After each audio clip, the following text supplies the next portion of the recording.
ಪರಿಶುದ್ಧವಾಗಿರುವಂಥ ಈ ಮುಂಚಾನೆ ವೇಳೆಯಲ್ಲಿ ತಮ್ಮೆಲ್ಲರಿಗೂ ಪುನರುತ್ಥಾನ ಆರಾಧನೆಯ ಶುಭಾದಯಗಳನ್ನು ಸಲ್ಲಿಸುವಂತನಾಗಿದ್ದೇನೆ.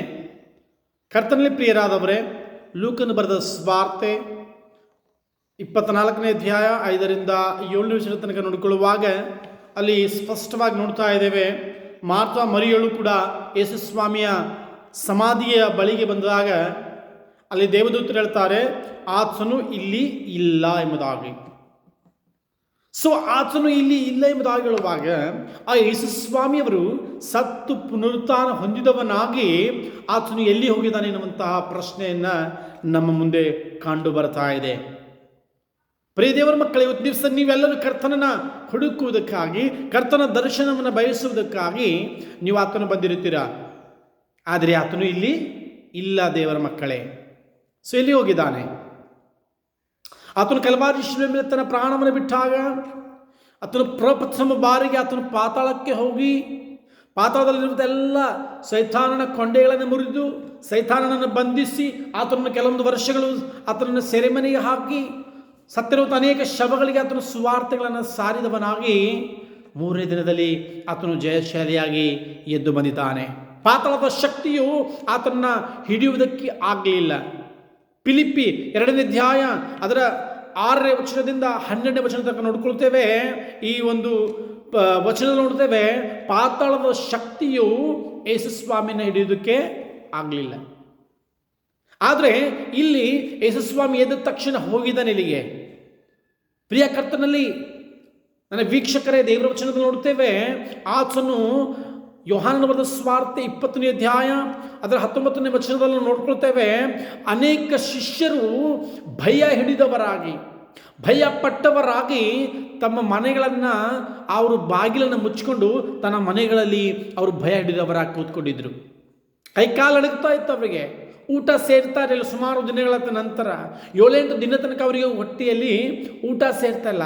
ಯಾಕಂದರೆ ಅಷ್ಟು ಭಯ ಹಿಡಿದವರಾಗಿ ನಡಗುತ್ತಾ ತನ್ನ ಮನೆಯ ಬಾಗಿಲನ್ನು ಮುಚ್ಚಿಕೊಂಡು ಕೂತ್ಕೊಂಡಿದ್ರು. ಯಾಕಂದರೆ ಯೇಸುಸ್ವಾಮಿನ ಕಲ್ವಾರಿ ಶಿಲುಬೆ ಮೇಲೆ ಹಾಕಿರುವಂಥ ಸೈನಿಕರು ನಮ್ಮನ್ನು ಕೂಡ ಬಂದು ಬಂಧಿಸಬಹುದು, ನಮ್ಮನ್ನು ಕೂಡ ಸಾಯಿಸಬಹುದು, ನಮಗೆ ಸಣ್ಣ ಸಣ್ಣ ಮಕ್ಕಳಿದ್ದಾರೆ ಎನ್ನುವಂಥ ಒಂದು ಭಾವನೆಯಿಂದ ಅವರು ಭಯ ಹಿಡಿದವರಾಗಿ ಅವರಲ್ಲಿ ಕೂತ್ಕೊಂಡಿದ್ದರು. ಪ್ರಿಯ ದೇವರ ಮಗುವೆ, ಶಿಷ್ಯರು ಭಯ ಹಿಡಿದವರಾಗಿ ಕೂತ್ಕೊಂಡಿದ್ದರು. ಅದನ್ನು ನೋಡಿ ಯೇಸುಸ್ವಾಮಿ ಸುಮ್ಮನೆ ಕೂತ್ಕೊಂಡಿಲ್ಲ. ಪ್ರಿಯರೇ, ಅವರನ್ನು ಧೈರ್ಯಪಡಿಸುವುದಕ್ಕಾಗಿ, ಅವರ ಬಳಿಗೆ ಹೋಗಿ ಅವರನ್ನು ಸ್ಪಂದಿಸುವುದಕ್ಕಾಗಿ, ಅವರನ್ನು ಸಂತೈಸುವುದಕ್ಕಾಗಿ ದೇವರು ಆ ಸಮಾಧಿ ಸ್ಥಳದಿಂದ ಆತನು ಹೋಗಿ ಅವರಿಗೆ ಧೈರ್ಯಪಡಿಸ್ತಾ ಇದ್ದಾನೆ.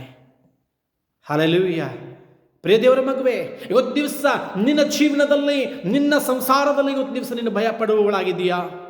ಭಯ ಹಿಡಿದವನಾಗಿದೆಯಾ? ಸೊ ಚಿಂತಿಸಬೇಡ. ಯಾಕಂದರೆ ಕರ್ತನು ಇಲ್ಲಿ ಇಲ್ಲ. ಪ್ರಿಯ ದೇವರ ಮಕ್ಕಳೇ, ಕರ್ತನು ಇವತ್ತು ದಿವಸ ನೀವು ನಿಮ್ಮ ಮನೆಗಳನ್ನು ಬಿಟ್ಟು ಕರ್ತನನ್ನು ಆರಾಧಿಸುವುದಕ್ಕಾಗಿ ಅಡವಿಗೆ ಹೋಗ್ತಾ ಇರುವುದಾದರೆ, ನೀವು ದೇವರ ಬಳಿಗೆ ಬರುತ್ತಾ ಇರುವುದಾದರೆ, ಇವತ್ತು ದಿವಸ ನನ್ನ ರಕ್ಷಕನಾಗಿರುವಂಥ ದೇವರು ಸಮಾಧಿಯಿಂದ ಎಬ್ಬಿಸಲ್ಪಟ್ಟವನಾಗಿ ನಿಮ್ಮ ಮನೆಗೆ ಹೋಗಿದ್ದಾನೆ. ನಿಮ್ಮ ಮನೆಯನ್ನು ಪರಿಶುದ್ಧವನ್ನು ಮಾಡುವುದಕ್ಕಾಗಿ ಹೋಗಿದ್ದಾನೆ. ನಿಮ್ಮ ಮನೆಯನ್ನು ಶುದ್ಧ ಮಾಡುವುದಕ್ಕಾಗಿ ಹೋಗಿದ್ದಾನೆ. ನಿಮ್ಮ ಮನೆ ಮೇಲಿರುವಂಥ ಮಾಟ ಮತ್ತು ಶಕ್ತಿನ ತೊಳೆಯುವುದಕ್ಕಾಗಿ ಹೋಗಿದ್ದಾನೆ. ನಿಮ್ಮ ಮೇಲೆ, ಮನೆಯ ಮೇಲೆ ಮಾಡಿರುವಂಥ ಎಲ್ಲ ದುಷ್ಟನ ಶಕ್ತಿಗಳನ್ನು ಆತನು ತೊಳೆಯುವುದಕ್ಕಾಗಿ ಹೋಗಿದ್ದಾನೆ.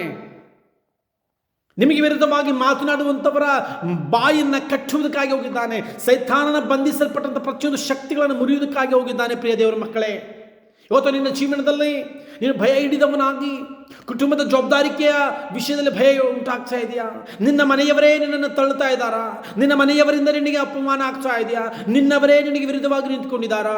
ನಿನ್ನ ಮನೆಯವರೇ ನಿನ್ನನ್ನು ಅವಮಾನಿಸ್ತಾ ಇದ್ದಾರಾ? ನಿನ್ನ ಮನೆಯವರೇ ನಿನಗೆ ಸರಿಯಾದಂಥ ಬೆಲೆ ಕೊಡ್ತಾ ಇಲ್ವಾ? ನಿನ್ನ ಗಂಡ ನಿನಗೆ ವಿರುದ್ಧವಾಗಿ ಮಾತನಾಡ್ತಾ ಇದ್ದಾನ? ನಿನ್ನ ಹೆಂಡತಿ ನಿನಗೆ ವಿರುದ್ಧವಾಗಿ ಮಾತನಾಡ್ತಾ ಇದ್ದಾಳ? ಸ್ವತಃ ನಿನ್ನ ಮಕ್ಕಳೇ ನಿನ್ನನ್ನು ಕುಟುಂಬದಿಂದ ತಳ್ಳಿ ಹಾಕಿದಾರ. ಅಯ್ಯೋ ಸಾಲದ ಬಾಧೆ, ಅಯ್ಯೋ ನನ್ನ ಮಕ್ಕಳು ವಯಸ್ಸಿಗೆ ಬಂದಿದ್ದಾರೆ, ಅವ್ರಿಗೆ ಮದುವೆ ಹೇಗೆ ಮಾಡಬೇಕು, ಖರ್ಚು ವೆಚ್ಚ ಹೇಗೆ ನೋಡ್ಕೊಳ್ಬೇಕು, ನನ್ನ ಮಕ್ಕಳು ವಿದ್ಯಾಭ್ಯಾಸ ಹೇಗೆ ಮಾಡಬೇಕು, ಅವ್ರು ಪಾಸ್ ಆಗ್ತಾರೋ ಇಲ್ವೋ ಎನ್ನುವಂಥ ಭಯದಲ್ಲಿ ನೀನು ಕೂತಿಕೊಂಡಿರುವುದಾದರೆ ಏಕಾಂಗಿಯಾಗಿ ನೀವು ಚಿಂತಿಸ್ತಾ ಇರಬಹುದಾದರೆ, ಅಯ್ಯೋ ಎಷ್ಟೋ ವರ್ಷಗಳಾಯ್ತು ಮಕ್ಕಳಾಗ್ತಾ ಇಲ್ಲ, ಅಯ್ಯೋ ಎಷ್ಟೋ ವರ್ಷಗಳಾಯ್ತು ಜನರು ನಮ್ಮನ್ನು ನಿಂದಿಸ್ತಾ ಇದ್ದಾರೆ, ಅಯ್ಯೋ ಎಷ್ಟೋ ದಿನಗಳಿಂದ ನೋಡ್ತಾ ಇದ್ದೇನೆ ನನ್ನ ಅಕ್ಕಪಕ್ಕದ ಜನರು ನಮ್ಮನ್ನು ಹೀಯಾಳಿಸ್ತಾ ಇದ್ದಾರೆ ಎನ್ನುವಂಥ ಬಾಧೆಯಲ್ಲಿ ನೀನು ಜೀವಿಸ್ತಾ ಇದೆಯಾ? Don't fear, I bless you. ಹೇಳ್ತಾ ಇದ್ದಾನೆ, ನೀನು ಭಯಪಡಬೇಡ, ನನ್ನನ್ನು ಆಶೀರ್ವದಿಸುತ್ತೇನೆ ಎಂಬುದಾಗಿ. ಯೆಶಾಯನು ಬರೆದಂಥ ಪ್ರವಾದನೆ ಗ್ರಂಥ 41ನೇ ಅಧ್ಯಾಯ 10ರಲ್ಲಿ ನೋಡ್ತೇವೆ, ನೀನಂತೂ ಹೆದರಬೇಡ. ಈ ಶಿಷ್ಯರು ಭಯ ಹಿಡಿದವರಾಗಿ ಮನೆಯ ಬಾಗಿಲನ್ನು ಮುಚ್ಚಿಕೊಂಡು ನಿಂತ್ಕೊಂಡಾಗ ದೇವರು ಹೋಗಿ ಅವರಿಗೆ ಹೇಳ್ತಾರೆ, ನಿಮಗೆ ಸಮಾಧಾನವಾಗಲಿ. ಒಂದು ದಿವಸ ಕೂತ್ಕೊಂಡು ಕೇಳಿಸಿಕೊಳ್ಳುತ್ತಿರುವಂಥ ಎಲ್ಲ ನನ್ನ ಪ್ರಿಯ ದೇವರ ಮಕ್ಕಳೇ, ನಾನು ಸತ್ಯವಾಗಿ ಹೇಳುತ್ತೇನೆ, ನಿಮ್ಮ ಎಲ್ಲ ಭಯವನ್ನು ದೂರ ಮಾಡೋದಕ್ಕಾಗಿ ಯೇಸುಸ್ವಾಮಿ ಎದ್ದಿದ್ದಾನೆ. ನಿಮ್ಮನ್ನು ಸಂತೈಸುವುದಕ್ಕಾಗಿ ಯೇಸುಸ್ವಾಮಿ ಎದ್ದಿದ್ದಾನೆ. ಆತನು ಇಲ್ಲಿ ಇಲ್ಲ, ಯಾಕಿಲ್ಲ ಗೊತ್ತಾ? ನಿನ್ನ ಕುಟುಂಬವನ್ನು ಪವಿತ್ರ ಮಾಡುವುದಕ್ಕಾಗಿ, ನಿನ್ನ ಸಂಸಾರದಲ್ಲಿ ಬಂದಿರುವಂಥ ಎಲ್ಲ ಸೈತಾನ ಶಕ್ತಿಗಳನ್ನು ಒಡೆಯುವುದಕ್ಕಾಗಿ ಆತನು ನೀನಿಲ್ಲದ ಪಕ್ಷದಲ್ಲಿ ನಿನ್ನ ಪರವಾಗಿ ನಿಂತುಕೊಳ್ಳುವುದಕ್ಕಾಗಿ ಆತನು ಎದ್ದಿದ್ದಾನೆ. ಪ್ರಿಯ ದೇವರ ಮಕ್ಕಳೇ,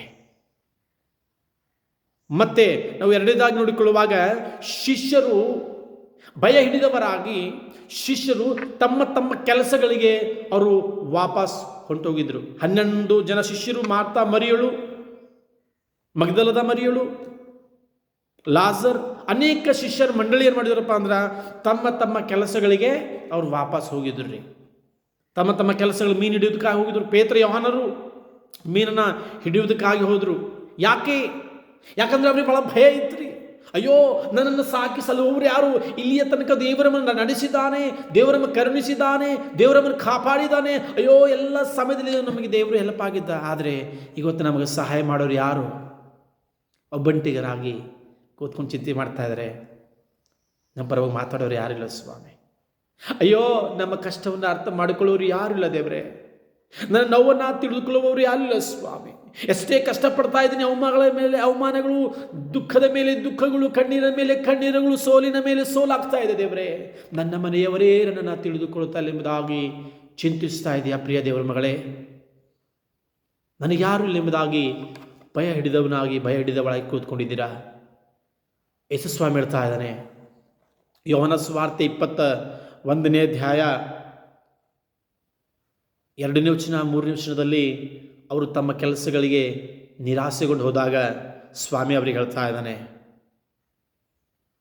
ಅವರನ್ನು ಗದ್ದರಿಸ್ತಾ ಇದ್ದಾನೆ, ಅವರನ್ನು ಪ್ರೀತಿಸ್ತಾ ಇದ್ದಾನೆ. 4ನೇ ವಚನದಲ್ಲಿ ನೋಡ್ತೇವೆ, ಅವರು ಹಸಿದವರಾಗಿದ್ದರು, ಮೀನಿನ ಬಲೆಯನ್ನು ಹಾಕಿದ್ರು, ಅವ್ರಿಗೆ ಒಂದೂ ಕೂಡ ಮೀನು ಸಿಗಲಿಲ್ಲ. ಎಷ್ಟೋ ಸಾರಿ ಬಲೆ ಹಾಕಿದ್ರು ರೀ, ಆದರೆ ಅವರಿಗೆ ಒಂದು ಕೂಡ ಮೀನು ಸಿಗಲಿಲ್ಲ ಪ್ರಿಯರೇ. ಆಗ ಯೇಸುಸ್ವಾಮಿ ಹೇಳ್ತಾನೆ, ಮಕ್ಕಳೇ, ನಿಮಗೆ ಹಸಿವೆ ಆಗಿದೆಯಾ ಎಂಬುದಾಗಿ ಕೇಳ್ತಾನೆ ರೀ. ಒಂದು ತಾಯಿ, ಒಂದು ತಂದೆ, ನಾವೆಷ್ಟೇ ಅವಮಾನಿಸಿದ್ರು ಕೂಡ ತಂದೆ ತಾಯಿಯ ಮನಸ್ಸಿನ ಒಂದಿರ್ತದ್ರಿ, ನನ್ನ ಮಗ ಏನು ಮಾಡ್ತಾ ಇದ್ದಾನು, ಎಷ್ಟು ನೋವಿನಲ್ಲಿದ್ದಾನು, ಎಷ್ಟು ಕಷ್ಟದಲ್ಲಿದ್ದಾನೆ ಎನ್ನುವಂಥ ಚಿಂತಿಸುವವರು ತಂದೆ ತಾಯಿಗಳು ಮಾತ್ರ ಆಗಿದ್ದಾರೆ. ಆದರೆ ಆ ತಂದೆ ತಾಯಿಗಳಿಗಿಂತಲೂ ಹೆಚ್ಚಾಗಿ ಯೇಸುಸ್ವಾಮಿ ತನ್ನ ಶಿಷ್ಯರನ್ನು ಅನಾಥರನ್ನಾಗಿ ಬಿಡದಂತೆ, ತನ್ನ ಶಿಷ್ಯರನ್ನು ಆತ ದಿಕ್ಕಿಲ್ಲದ ಹಾಗೆ ಬಿಡದಂತೆ ತನ್ನ ಶಿಷ್ಯರ ಬಳಿಗೆ ಹೋಗಿ ಸ್ವಾಮಿ ಹೇಳ್ತಾ ಇದ್ದಾನೆ, ಮಕ್ಕಳೇ, ನಿಮಗೆ ಹಸಿವೆ ಆಗಿದೆಯಾ ಎಂಬುದಾಗಿ ಯೋಹನ ಸುವಾರ್ತೆ 21:5 ಕೇಳ್ತಾ ಇದ್ದಾನೆ. ಮಕ್ಕಳೇ, ನಿಮಗೆ ಹಸಿವೆ ಆಗಿದೆಯಾ? ಅಂಥ ಸಂದರ್ಭದಲ್ಲಿ ಶಿಷ್ಯರು ದುಃಖಕ್ಕೆ ಒಳಗಾಗಿದ್ರು. ಏನೋ ಒಂಥರ ಹೊಸ ಬಲ ಅವರಿಗೆ ಬಂತ್ರಿ, ಏನೋ ಒಂದು ಹೊಸ ಶಕ್ತಿಯನ್ನು ಅವರು ಪಡೆದುಕೊಂಡ್ರು, ಹೊಸ ನಿರೀಕ್ಷೆಯನ್ನು ಅವರು ಪಡೆದುಕೊಂಡ್ರಿ. ಇವತ್ತು ದಿವಸ ದೇವರು ಹೇಳ್ತಾ ಇದ್ದಾನೆ, ಮಗಳೇ, ಮಗನೇ, ನಿಮಗೆ ಶುಭ ಉಂಟಾಗಲಿ. ಅಶುಭದ ಸಂದರ್ಭದಲ್ಲಿ ದೇವರು ಹೇಳ್ತಾ ಇದ್ದಾನೆ, ನಿಮಗೆ ಶುಭ ಉಂಟಾಗಲಿ ಎಂಬುದಾಗಿ. ಹಸಿವೆಯಲ್ಲಿದ್ದೀರಾ ಪ್ರಿಯರೇ? ಕೊರತೆಗಳಿದ್ದೀರಾ? ಸಾಲದ ಬಾಧೆಗಳಲ್ಲಿದ್ದೀರಾ? ಕುಟುಂಬದ ಒಂದು ಬಡತನದಲ್ಲಿದ್ದೀರಾ? ಕುಟುಂಬದ ತೊಂದರೆಯಲ್ಲಿದ್ದೀರಾ? ದೇವರು ನಿಮ್ಮನ್ನು ಕೇಳ್ತಾ ಇದ್ದಾನೆ, ದೇವರು ನಿಮ್ಮನ್ನು ದೃಷ್ಟಿಸ್ತಾ ಇದ್ದಾನೆ, ಮಗಳೇ, ಹಸಿವೆ ಆಗಿದೆಯಾ? ಇವತ್ತು ದಿವಸ ಈ ಕಲ್ವಾರಿಯ ಸ್ಥಳದಲ್ಲಿ ಬಂದು ನೀನು ಮೊಳಕಾಲುಗಳ ಮೇಲೆ ನಿಂತುಕೊಂಡವನಾಗಿ ಸ್ವಾಮಿ ನನಗೆ ಹಸಿವೆ ಆಗಿದೆ, ಸ್ವಾಮಿ ನಾನು ಒಬ್ಬಂಟಿಗನಾಗಿದ್ದೇನೆ, ಸ್ವಾಮಿ ನನಗೆ ವಿರುದ್ಧವಾಗಿ 1000 ಜನರು ಎದ್ದಿದ್ದಾರೆ, ಆದರೆ ನನ್ನ ಪರವಾಗಿ ಒಬ್ಬರಿಲ್ಲ ಕರ್ತನೆಯನ್ನು ಹೇಗೆ ಮಾಡಲಿ ಎಂಬುದಾಗಿ